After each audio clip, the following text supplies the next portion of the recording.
Welcome to sNAPAshots, conversations with professional, practicing, and applied anthropologists.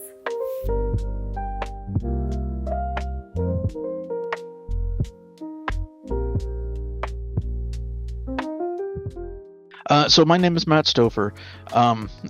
My title, currently I am a data scientist. More generally, I'm a federal contractor, and I've held a number of different positions within that framework. So I've been a threat analyst. I've been a cyber threat analyst, an intelligence analyst, and again, currently a data scientist. My main subfield is sociocultural.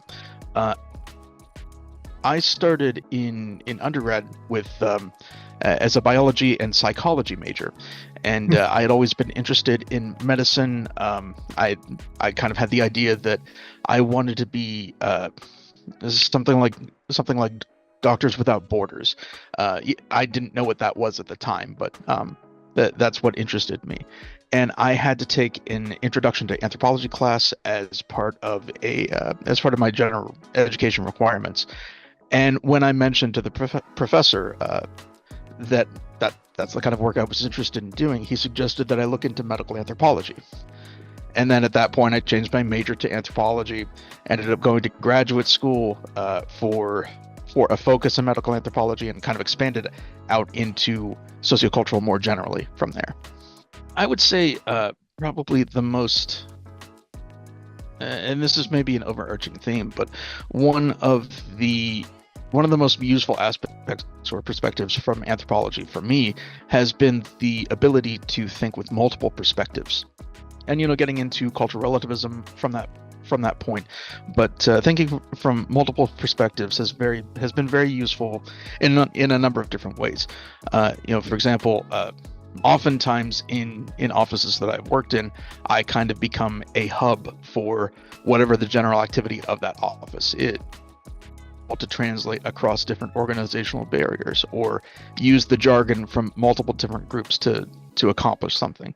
So I don't want to speak for everyone, but I find that a lot of anthropologists end up in that position. They become a hub for the workflow of an office.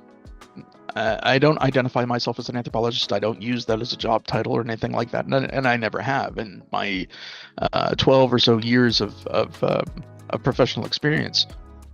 But I bring it with me in implicit ways, and it comes up all the time. It's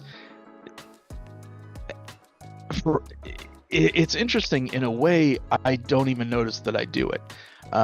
Where I notice it is when other people that are not anthropologists don't understand why or how I've done something.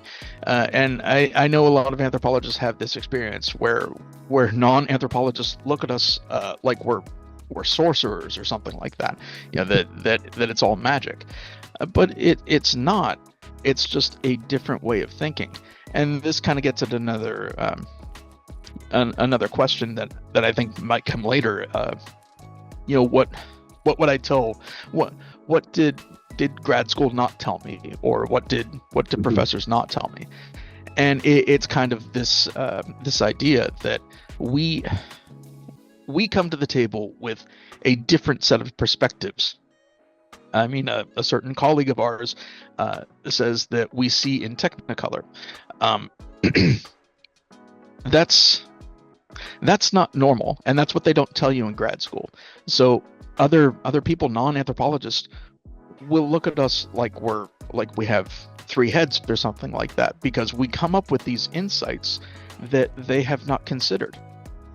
But it's just because we think from multiple perspectives. There's a few things. One is ethnography. Using that as a tool to learn about the environment that you're working in. Participant observation. A lot of times we are going to be coming into skill sets that we're not particularly familiar with, and participant observation is a very useful tool for getting up to speed on what that office is actually trying to accomplish.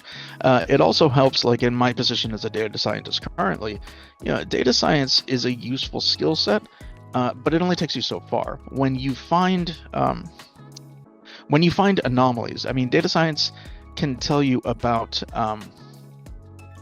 the who, the what, the where, and the when, but it can't tell you why and it can't tell you how. That's where the anthropology comes in.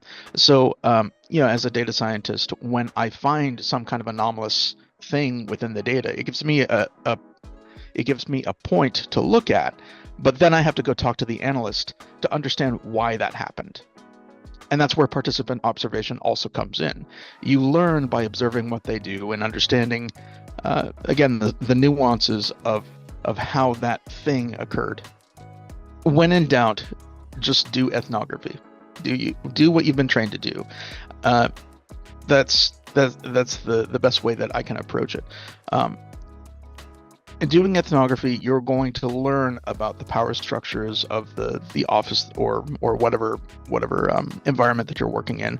You are going to learn about the kinds of questions that you can and cannot ask. And ethnography is something that we're all trained to do as student anthropologists.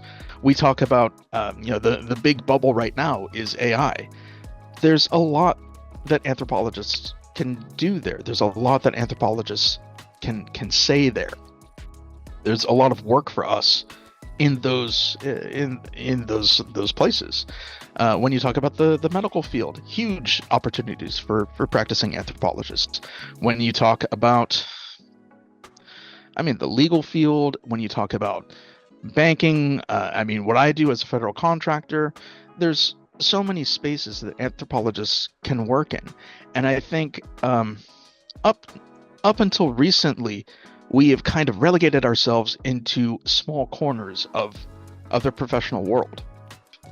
So many students going through anthropology, they don't necessarily see that the number of academic positions that are available to them is shrinking, and that practicing anthropology is becoming more and more of really the avenue for students coming out of anthropology.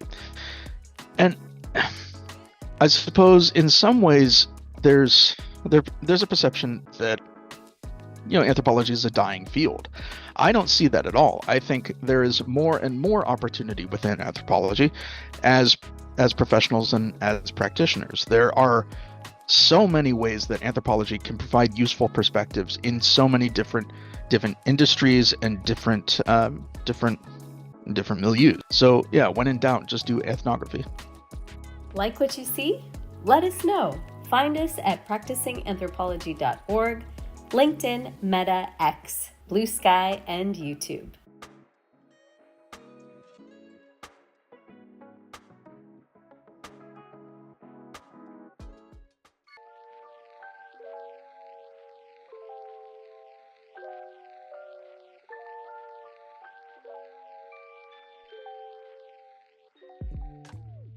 SNAPAshots.